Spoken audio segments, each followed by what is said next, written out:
Dear students, free and fair election is very essential for a genuine democracy. And the most important effort of the Indian government to ensure free and fair election in India was the establishment of an independent election commission. സ്വതന്ത്രവും സുതാര്യവുമായ ഒരു election ഇന്ത്യയിൽ ഉറപ്പുവരുത്തുവാൻ വേണ്ടി government of India കൈക്കൊണ്ട ഏറ്റവും പ്രധാനപ്പെട്ട ഒരു പരിശ്രമമായിരുന്നു സ്വതന്ത്രമായ ഒരു ഇലക്ഷൻ കമ്മീഷനെ സ്ഥാപിക്കുക എന്നുള്ളത്. Okay, the election commission of India is an independent, autonomous, quasi judicial and constitutional institution. അപ്പോൾ ഇലക്ഷൻ കമ്മീഷൻ എന്ന് പറയുന്നത് ഒരു സ്വതന്ത്ര സമിതിയാണ്, സ്വയംഭരണ സമിതിയാണ്, അർദ്ധ ജുഡീഷ്യൽ സമിതിയാണ് ആൻഡ് ഭരണഘടനാ സമിതിയുമാണ്. Okay, the election commission of India was set up on 25th January 1950 under article 324 of the Indian constitution. Indian ഭരണഘടനയുടെ 324ാമത്തെ വകുപ്പ് പ്രകാരം 1950 ജനുവരി മാസം 25-ാം തീയതി ഇലക്ഷൻ കമ്മീഷൻ ഇന്ത്യയിൽ രൂപീകരിക്കപ്പെട്ടു. Okay, and let us see the article 324 of the Indian Constitution. Indian ഭരണഘടന 324ാമത്തെ ആർട്ടിക്കിൾ ഇങ്ങനെ വായിക്കുന്നു. Okay, the superintendence, direction and control of the preparation of electoral rolls and the conduct of elections to the Parliament, state legislatures and to the office of President and Vice President of India. Election കമ്മീഷനെ സ്ഥാപിച്ചിരിക്കുക എന്തിനു വേണ്ടിയിട്ടാണെന്ന് ചോദിക്കുമ്പോൾ article 324 കൃത്യമായി പറയുന്നു, for the superintendence, direction and control of the preparation of electoral rolls. Electoral roll അഥവാ voter list തയ്യാറാക്കുവാൻ അതിൻ്റെ സൂപ്പറിൻറ്റൻഡൻസ്, മേൽനോട്ടം, ഡയറക്ഷൻ, നിർദ്ദേശങ്ങൾ കൊടുക്കാൻ, കൺട്രോൾ, എല്ലാവിധമായ നിയന്ത്രണവും. അതുപോലെ തന്നെ കണ്ടക്ട് ചെയ്യണം, സംഘടിപ്പിക്കണം, നടത്തണം, എന്തെടുത്തണം, ഇലക്ഷൻ പാർലമെൻറ്റിലേക്കും അതുപോലെ തന്നെ സംസ്ഥാന നിയമനിർമ്മാണ സഭകളിലേക്കും കൂടാതെ രാഷ്ട്രപതി, ഉപരാഷ്ട്രപതി എന്നീ ഓഫീസുകളിലേക്കുള്ള തെരഞ്ഞെടുപ്പ് നടത്തുവാനായിട്ടാണ് ഇലക്ഷൻ കമ്മീഷൻ സ്ഥാപിതമായിരിക്കുന്നത് എന്ന് ആർട്ടിക്കിൾ 324 കൃത്യമായി പറഞ്ഞിരിക്കുന്നു. Okay, election commission may be one member institution or multi-member institution. Election commission ഏകാംഗ സമിതിയാകാം, ബഹുഅംഗ സമിതിയുമാകാം. Okay, from the formation of election commission and until 1989 it was a single member institution. 1989 October മാസം 15-ാം തീയതി വരെയും election commission എന്ന് പറയുന്നത് ഒരു ഏകാംഗ സമിതിയായിരുന്നു. 1989 October മാസം 16-ാം തീയതി 2 അംഗങ്ങളെ കൂടി SS ധനോവ ആൻഡ് VS സീഗൽ 2 അംഗങ്ങളെ കൂടി ഉൾപ്പെടുത്തിക്കൊണ്ട് ഇലക്ഷൻ കമ്മീഷനെ ഒരു ബഹുഅംഗ സമിതിയാക്കി മാറ്റി എന്നുള്ളതാണ്. It was just before the 1989 election, 9th Lok Sabha election. But after the 1989 election, on 1st January 1990, President of India reverted the status of the election commission to a single member institution. 1990 ജനുവരി 1-ന് ഈ നിയമിതമായ 2 പുതിയ election കമ്മീഷണർമാരെയും പിൻവലിച്ചുകൊണ്ട് election കമ്മീഷനെ വീണ്ടും ഏകാംഗ സമിതിയാക്കി രാഷ്ട്രപതി മാറ്റി. Okay, and after that on 1st October 1993 again the government of India appointed through the President of India 2 more members, MS Gill and GVD Krishnamurthy, to the election commission, and again it became a multi-member body and it is continuing as a multi-member commission even now. ഇപ്പോഴും election commission അതിനെ തുടർന്ന് ഒരു multi member കമ്മീഷനായി തുടരുകയാണ്. Okay, and when 2 more election commissioners were appointed to the election commission of India, there was a dispute among the chief election commissioner and other election commissioners regarding their power. അവരുടെ അധികാരത്തെ സംബന്ധിച്ച് മുഖ്യ തെരഞ്ഞെടുപ്പ് കമ്മീഷണറും മറ്റു തെരഞ്ഞെടുപ്പ് കമ്മീഷണർമാരും തമ്മിൽ ഒരു തർക്കമുണ്ടായി. And the matter was settled by the Supreme court of India. ആ പ്രശ്നം സുപ്രീം കോടതി പരിഹരിക്കുകയും ചെയ്തു. Okay, and the chief election commissioner presides over the meetings of election commission. Election കമ്മീഷൻ്റെ യോഗങ്ങൾക്ക് അധ്യക്ഷത വഹിക്കുന്നത് ചീഫ് ഇലക്ഷൻ കമ്മീഷണറാണ്. And their power is equal. അവരുടെ അധികാരങ്ങളെന്ന് പറയുന്നത് തുല്യമാണ് എന്നുള്ളതാണ്. Okay, and they should decide as a collective group. ഒരു കൂട്ടായ്മയോട് കൂടി വേണം ഇലക്ഷൻ കമ്മീഷൻ തീരുമാനമെടുക്കേണ്ടത്. And the members of election commission are appointed by the president of India. And the first election commissioner of India was Sukumar Sen. ഇന്ത്യയുടെ ഒന്നാമത്തെ chief election commissioner Sukumar Sen ആയിരുന്നു. Okay, his role cannot be ignored in the establishment democracy in India. ഇന്ത്യയിൽ ജനാധിപത്യം സ്ഥാപിക്കുന്നതിൽ ഇദ്ദേഹത്തിൻ്റെ പങ്ക് നമുക്കൊരിക്കലും മറക്കുവാൻ സാധിക്കില്ല. Okay, the nation underwent the first and the second general elections under his leadership. ഇദ്ദേഹത്തിൻ്റെ നേതൃത്വത്തിലാണ് നമ്മുടെ രാജ്യം 1952 അതുപോലെ 57 പൊതു തെരഞ്ഞെടുപ്പിലേക്ക് പോയത്. And the conduct of the first general election was A mammoth task. Okay, നമ്മുടെ രാജ്യത്തിൻ്റെ അതിരുകൾ പോലും നിർണ്ണയിക്കപ്പെടാത്ത, ആന്തരികമായ അതിരുകൾ നിശ്ചയിക്കപ്പെടാത്ത, ഇന്ത്യയിൽ ജനസംഖ്യ പോലും എത്രയുണ്ട് എന്ന് പോലും കൃത്യമായി അറിഞ്ഞുകൂടാത്ത ഒരു കാലഘട്ടത്തിൽ നിയോജക മണ്ഡലങ്ങൾ രൂപീകരിക്കുകയും വോട്ടർ ലിസ്റ്റ് തയ്യാറാക്കുകയും ലക്ഷക്കണക്കിന് ഉദ്യോഗസ്ഥർക്ക് ട്രെയിനിങ് കൊടുക്കുകയും 17 കോടിയോളം വോട്ടർമാരെ തെരഞ്ഞെടുപ്പിൽ പങ്കെടുപ്പിക്കുകയും ആ 17 കോടി വോട്ടർമാരിൽ വെറും 15% മാത്രമായിരുന്നു സാക്ഷരരെന്ന് നമ്മൾ മനസ്സിലാക്കണം. ഓക്കെ, യൂറോപ്പിലെ പോലും പല രാജ്യങ്ങൾ സ്ത്രീകൾക്ക് വോട്ടവകാശം കൊടുക്കാതിരുന്ന കാലഘട്ടത്തിലും ഒന്നാമത്തെ പൊതു തെരഞ്ഞെടുപ്പിൽ യൂണിവേഴ്സൽ അഡൽട്ട് ഫ്രാഞ്ചൈസ്, സാർവത്രിക പ്രായപൂർത്തി വോട്ടവകാശം നടപ്പിലാക്കി ലോകത്തെ ആകമാനം വിസ്മയിപ്പിച്ച ഇന്ത്യയുടെ തെരഞ്ഞെടുപ്പിനെ നയിച്ച മഹാനായ ഇലക്ഷൻ കമ്മീഷണറാണ് സുകുമാർ സെൻ എന്ന് പറയുന്നത്. Okay dear students, and you know 1953 സുഡാനിലെ ഒന്നാമത്തെ തെരഞ്ഞെടുപ്പ് നടത്തിക്കൊടുത്തതും ഈ മനുഷ്യൻ തന്നെയാണ്. Okay, and the election commission is appointed by the president of India. Election കമ്മീഷനിലെ അംഗങ്ങളെ നിയമിക്കുന്നത് രാഷ്ട്രപതി. He appoints the members of the election commission in consultation with the prime minister, the chief justice of India and the leader of opposition. പ്രധാനമന്ത്രി, ഇന്ത്യയുടെ chief justice, അതുപോലെ തന്നെ പ്രതിപക്ഷ നേതാവ് എന്നിവരുമായി കൂടിയാലോചിച്ചുകൊണ്ടാണ് രാഷ്ട്രപതി ഇലക്ഷൻ കമ്മീഷനിലെ അംഗങ്ങളെ തിരഞ്ഞെടുക്കുന്നത്. Okay, and they are elected for a term of 6 years. അവരുടെ കാലാവധി 6 വർഷമാണ്. So they can continue in the office for 6 years or until the completion of 65 years of age. ഒന്നുകിൽ 6 വർഷം അല്ലെങ്കിൽ 65 വയസ്സ് പൂർത്തിയാകുന്നത് വരെ. ഇതിൽ ഏതാണോ ആദ്യം സംഭവിക്കുക അതാണ് അവരുടെ കാലാവധി എന്ന് പറയുന്നത്. ഓക്കെ, അപ്പോൾ ഇലക്ഷൻ കമ്മീഷൻ നിയമിതമാകുന്നത് ഒന്നുകിൽ 6 വർഷത്തേക്ക് അല്ലെങ്കിൽ 65 വർഷം പ്രായം. ഇതാണ് അവരുടെ ടൈം എന്ന് പറയുന്നത്. Okay, and their status is equal to judge of supreme court of India. ഇന്ത്യയിലെ സുപ്രീം കോടതിയിലെ ഒരു ജഡ്ജിന് തുല്യമായ പദവിയാണ് ഇലക്ഷൻ കമ്മീഷനിലെ അംഗങ്ങൾക്ക് ഉള്ളത്. Okay, and the President of India can remove the Chief Election Commissioner from the office before the completion of his term. മുഖ്യ തെരഞ്ഞെടുപ്പ് കമ്മീഷണറുടെ കാലാവധി പൂർത്തിയാകും മുമ്പ് അദ്ദേഹത്തെ ഓഫീസിൽ നിന്ന് റിമൂവ് ചെയ്യാൻ രാഷ്ട്രപതിക്ക് സാധിക്കും. But that need a recommendation of the parliament with a special majority in both houses. പാർലമെൻറ്റിൻ്റെ 2 സഭകളിലും ഒരു പ്രത്യേക ഭൂരിപക്ഷത്തോടു കൂടി ഒരു ശുപാർശ പാസ്സാക്കി അത് രാഷ്ട്രപതിക്ക് നൽകപ്പെട്ടാൽ അതിൻ്റെ അടിസ്ഥാനത്തിൽ രാഷ്ട്രപതിക്ക് ചീഫ് ഇലക്ഷൻ കമ്മീഷണർ റിമൂവ് ചെയ്യാം. What is special majority? Look here. എന്താണ് സ്പെഷ്യൽ മെജോറിറ്റി? നമുക്കറിയാം, മെജോറിറ്റി എന്ന് പറയുമ്പോൾ 50% + 1. ഓക്കെ, 50% അധികം 1 ആകുമ്പോൾ, പകുതിയിലധികമാകുമ്പോൾ അത് ഭൂരിപക്ഷമായി.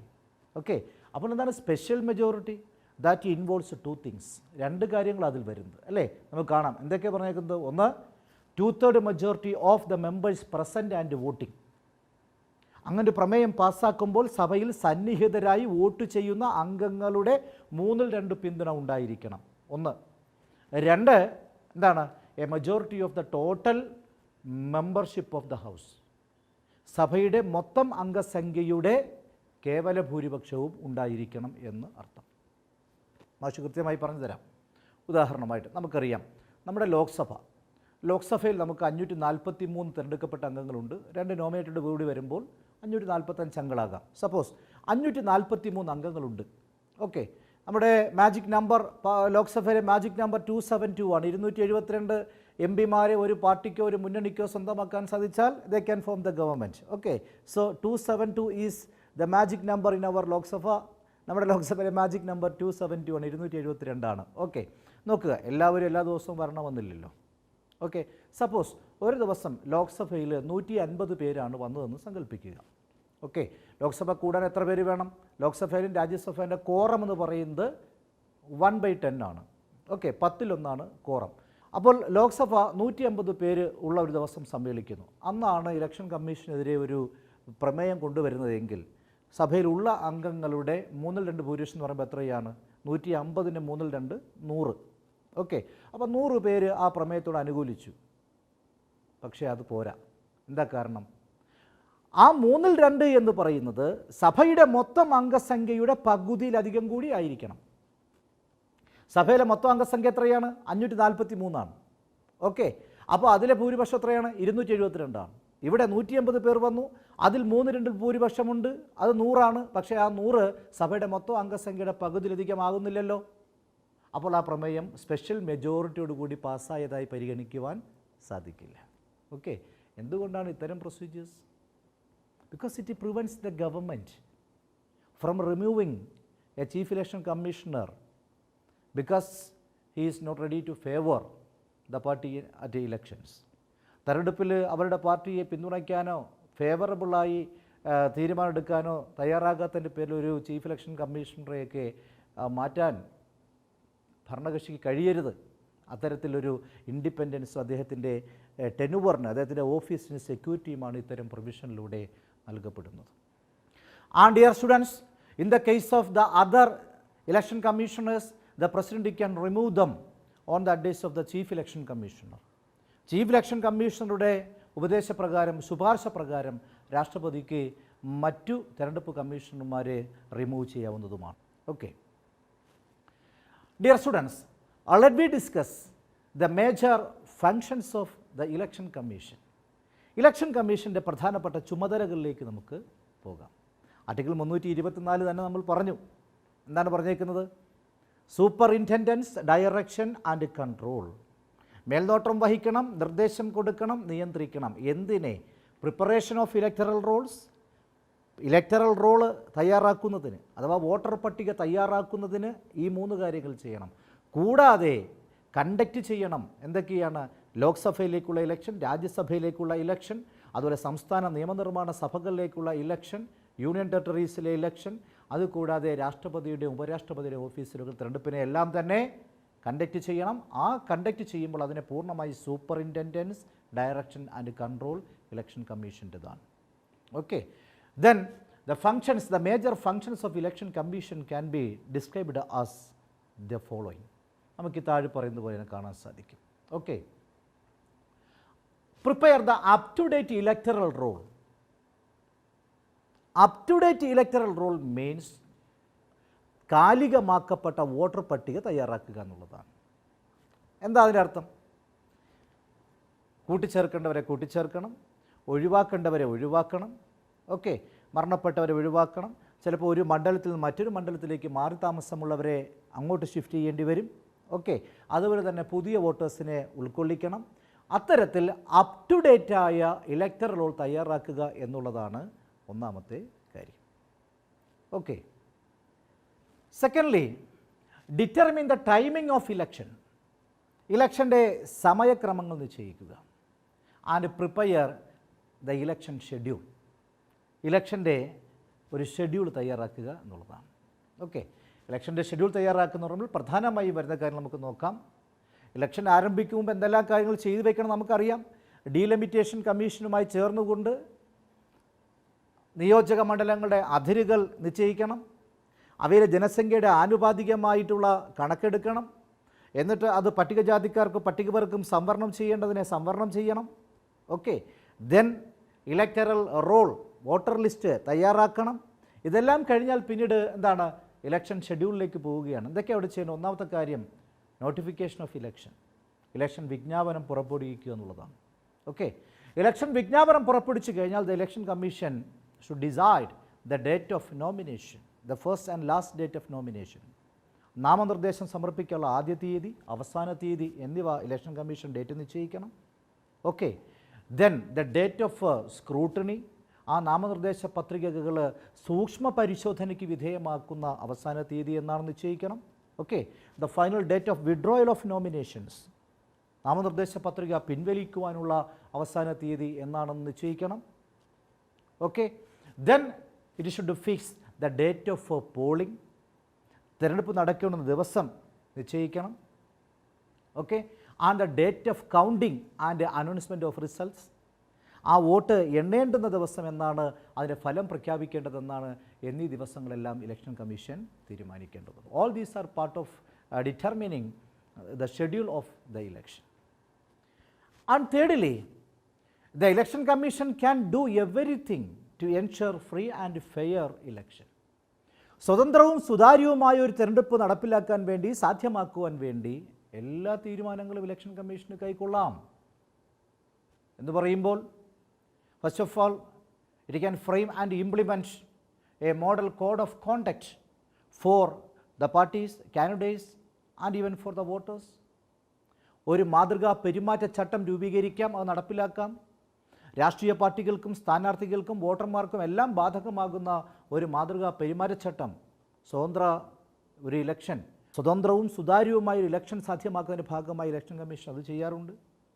ഓക്കെ, അതുപോലെ തന്നെ the election commission can cancel an election in a nationwide or statewide or in a particular constituency or in a particular booth, രാജ്യവ്യാപകമായിട്ടോ അല്ലെങ്കിൽ സംസ്ഥാന തലത്തിലോ അല്ലെങ്കിൽ ഒരു നിയോജക മണ്ഡലത്തിലോ അല്ലെങ്കിൽ ഒരു പ്രത്യേകമായ ബൂത്തിലോ ഏതെങ്കിലും സാഹചര്യത്തിൽ ഇലക്ഷൻ റദ്ദാക്കണമെങ്കിൽ ഇലക്ഷൻ കമ്മീഷൻ റദ്ദാക്കാം. ഇറ്റ് ക്യാൻ പോസ്റ്റ്പോൺ ഇലക്ഷൻ മാറ്റിവെക്കേണ്ട സാഹചര്യമുണ്ടെന്ന് തോന്നിയാൽ ഇലക്ഷൻ മാറ്റിവെക്കാം. Okay, it can declare recounting, vote ഒന്നുകൂടി എണ്ണണം എന്ന് തോന്നിയാൽ റീകൗണ്ടിങ്ങിന് ഇലക്ഷൻ കമ്മീഷന് നിർദ്ദേശം കൊടുക്കാം. Okay, so election commission has the power to do everything to ensure free and fair election. And fourthly, election commission recognises political parties and allots symbols to them. രാഷ്ട്രീയ പാർട്ടികൾക്ക് അംഗീകാരം കൊടുക്കുന്ന ഇലക്ഷൻ കമ്മീഷനാണ്. അപ്പോൾ ദേശീയ പാർട്ടിയാണോ, സംസ്ഥാന പാർട്ടിയാണോ, ലോക്കൽ പാർട്ടിയാണോ, ഓക്കെ, അങ്ങനെ election കമ്മീഷനാണ് രാഷ്ട്രീയ പാർട്ടികൾക്ക് അംഗീകാരം കൊടുക്കുന്നത്. നമ്മൾ ഇലക്ഷൻ കമ്മീഷൻ്റെ സൈറ്റിൽ കയറി നോക്കുക, അപ്പോൾ നമുക്ക് അതിനകത്ത് ദേശീയ പാർട്ടികളെ കാണാൻ സാധിക്കും. ബഹുജന Samajwadi party, then Bharatiya Janata party, communist party of India, communist party of India Marxist, Indian national Congress, then NCP, nationalist Congress party. ഇവയൊക്കെയാണ് ഇലക്ഷൻ കമ്മീഷൻ ഇപ്പോൾ ദേശീയ പാർട്ടിയായി അംഗീകാരം കൊടുത്തിട്ടുള്ളവ. അതെല്ലാം പ്രത്യേകമായ ക്രൈറ്റീരിയയുണ്ട്, മാനദണ്ഡങ്ങളുണ്ട്. ഓക്കെ, ദേശീയ പാർട്ടിയായിട്ട് അംഗീകരിക്കപ്പെടണമെങ്കിൽ 4 സംസ്ഥാനങ്ങളിലെങ്കിലും സംസ്ഥാന പാർട്ടിയായിട്ട് പരിഗണന ലഭിക്കണം. അത് ഒരു ഘടകം മാത്രമാണ്, നിരവധി ഘടകങ്ങൾ വേറെയുമുണ്ട്. ദെൻ സംസ്ഥാന പാർട്ടി എന്ന നിലയിൽ സ്റ്റേറ്റ് പാർട്ടി എന്ന അംഗീകാരം ലഭിക്കണമെങ്കിൽ തൊട്ട് മുമ്പ് നടന്ന ലോക്സഭാ ഇലക്ഷനിലോ അല്ലെങ്കിൽ സംസ്ഥാന നിയമസഭാ ഇലക്ഷനിലോ 8% വോട്ട് ലഭിച്ചിരിക്കണം എന്നടങ്ങുന്ന നിർദ്ദേശങ്ങളുണ്ട്. സോ ഈ മാനദണ്ഡങ്ങൾ പൂർത്തിയാക്കുന്നതനുസരിച്ചാണ് ഒരു പാർട്ടി ദേശീയ പാർട്ടിയാണോ അല്ലെങ്കിൽ പ്രാദേശിക പാർട്ടിയാണോ എന്നൊക്കെ ഇലക്ഷൻ കമ്മീഷൻ നിശ്ചയിക്കുന്നത്. And election commission allots symbols to them. Okay, ഈ രാഷ്ട്രീയ പാർട്ടികൾക്ക് തെരഞ്ഞെടുപ്പ് കമ്മീഷൻ എന്ത് ചെയ്യുന്നു? ചിഹ്നങ്ങൾ അനുവദിക്കുകയും ചെയ്യുന്നു. It will be interesting to collect information about the symbols allotted by the election commission to various political parties in India. ഇന്ത്യയിൽ ഏതാണ്ട് 2500-2600ഓളം രാഷ്ട്രീയ പാർട്ടികൾ ഇലക്ഷൻ കമ്മീഷനിൽ തന്നെ രജിസ്റ്റർ ചെയ്തിട്ടുണ്ട്. ആ രാഷ്ട്രീയ പാർട്ടികളുടെ എല്ലാം തന്നെ ചിഹ്നങ്ങളും അതുപോലെ സ്വതന്ത്രന്മാർക്ക് ഇലക്ഷൻ കമ്മീഷൻ അനുവദിക്കുന്ന the symbols allotted by the election commission to independent candidates, അതൊക്കെ ഒന്ന് കളക്ട് ചെയ്യുക എന്നുള്ളത് വളരെയധികം ഇൻട്രസ്റ്റിംഗ് ആയിരിക്കും. എൻ്റെ പ്രിയപ്പെട്ട മക്കൾ അതൊക്കെ ഒന്ന് പരിശ്രമിക്കുക. Okay, then the fifth function of election commission is to scrutiny the election expenditure of candidates. Okay, സ്ഥാനാർത്ഥികൾ തെരഞ്ഞെടുപ്പിൽ ചെലവഴിക്കുന്ന പണത്തെ പരിശോധനാ വിധേയമാക്കുക എന്നുള്ളതാണ്.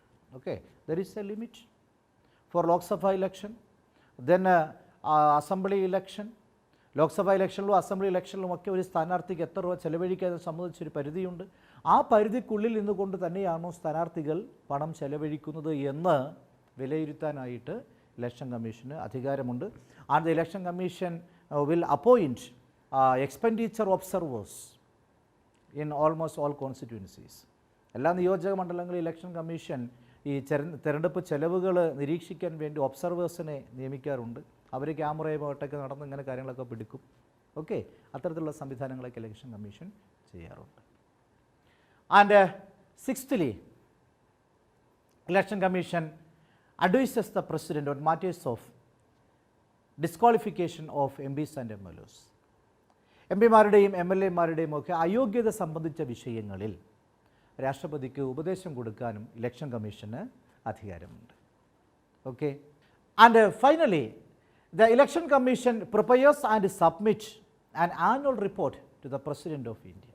ഇലക്ഷൻ കമ്മീഷൻ അതിൻ്റെ പ്രവർത്തനങ്ങളെ സംബന്ധിച്ച് ഒരു വാർഷിക റിപ്പോർട്ട് തയ്യാറാക്കി രാഷ്ട്രപതിക്ക് സമർപ്പിക്കാറുണ്ട്. Dear students, election commission has no more staff of its own. സ്വന്തമായിട്ട് കൂടുതൽ സ്റ്റാഫ് ഇലക്ഷൻ കമ്മീഷനില്ല.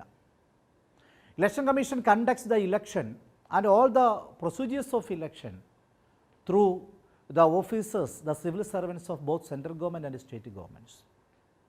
സെൻട്രൽ ഗവൺമെൻറ്റിൻ്റെയും സ്റ്റേറ്റ് ഗവൺമെൻറ്റിൻ്റെയും ഉദ്യോഗസ്ഥരെ ഉപയോഗിച്ചുകൊണ്ടാണ് ഇലക്ഷൻ കമ്മീഷൻ ഈ തെരഞ്ഞെടുപ്പ് ജോലികളെല്ലാം തന്നെ നിർവഹിക്കുന്നത്. Okay, and at times of election the central government and state governments are obliged to give their staff to the election commission. Police, paramilitary forces can also be used by the election commission. Election commission തെരഞ്ഞെടുപ്പ് സമയത്ത് central ഗവൺമെൻറ്റിനും സംസ്ഥാന ഗവൺമെൻറ്റുകൾക്കും election commission ആവശ്യപ്പെടുന്ന എല്ലാ ഉദ്യോഗസ്ഥരെയും പ്രദാനം ചെയ്യുക എന്നുള്ളത് അവരുടെ ഓബ്ലിഗേഷനാണ്, കടമയാണ്.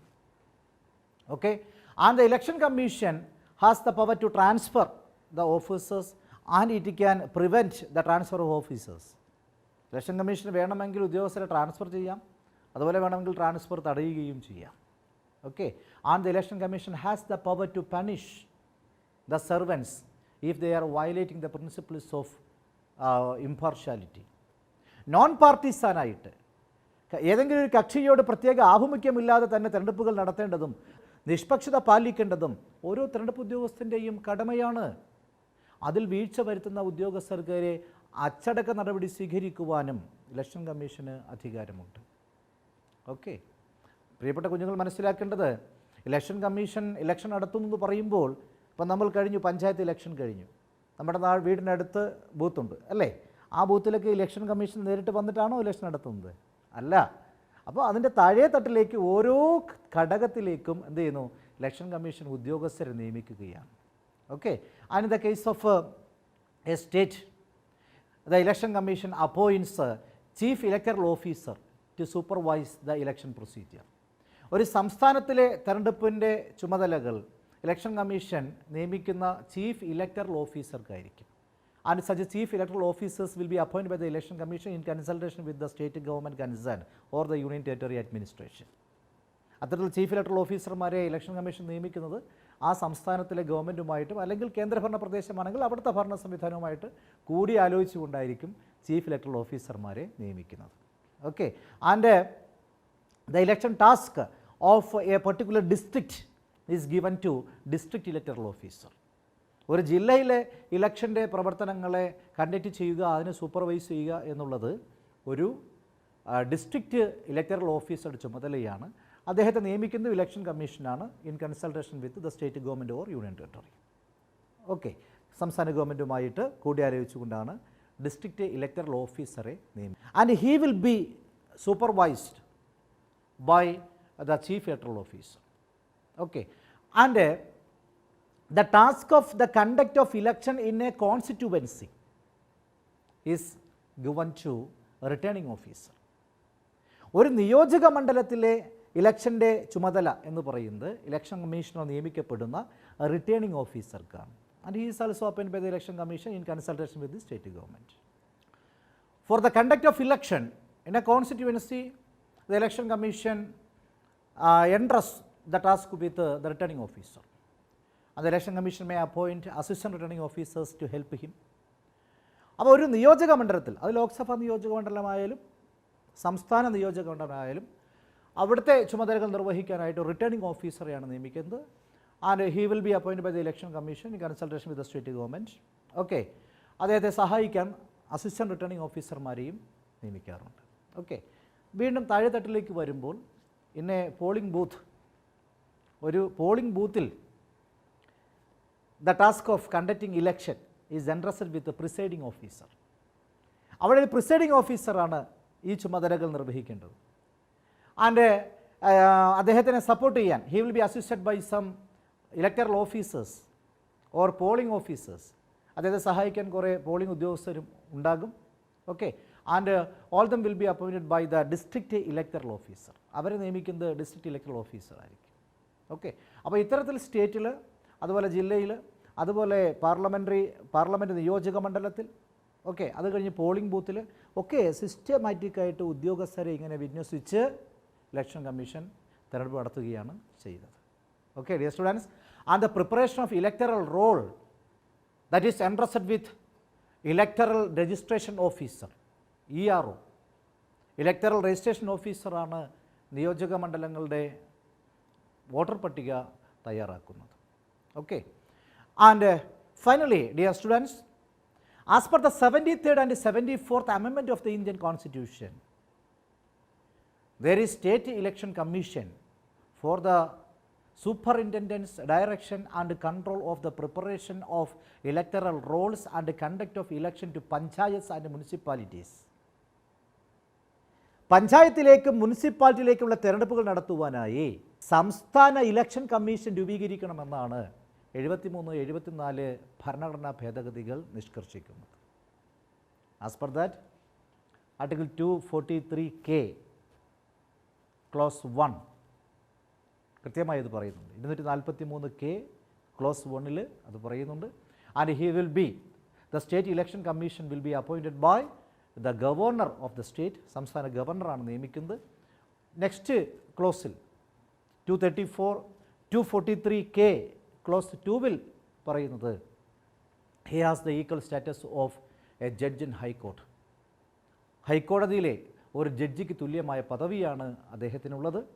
സോ അദ്ദേഹത്തിൻ്റെ സാലറി മറ്റു കാര്യങ്ങളുമൊക്കെ, ടേമും സാലറിയും എല്ലാം നിശ്ചയിക്കേണ്ടത് സംസ്ഥാന നിയമനിർമ്മാണ സഭയാണ്.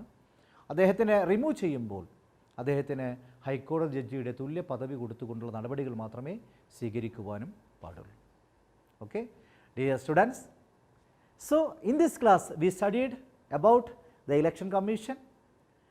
എങ്ങനെയാണ് ഇലക്ഷൻ കമ്മീഷൻ 1 മെമ്പർ ഇൻസ്റ്റിറ്റ്യൂഷനിൽ നിന്ന് 3 മെമ്പർ ഇൻസ്റ്റിറ്റ്യൂഷനായി മാറിയത് എന്ന് നമ്മൾ പഠിച്ചു.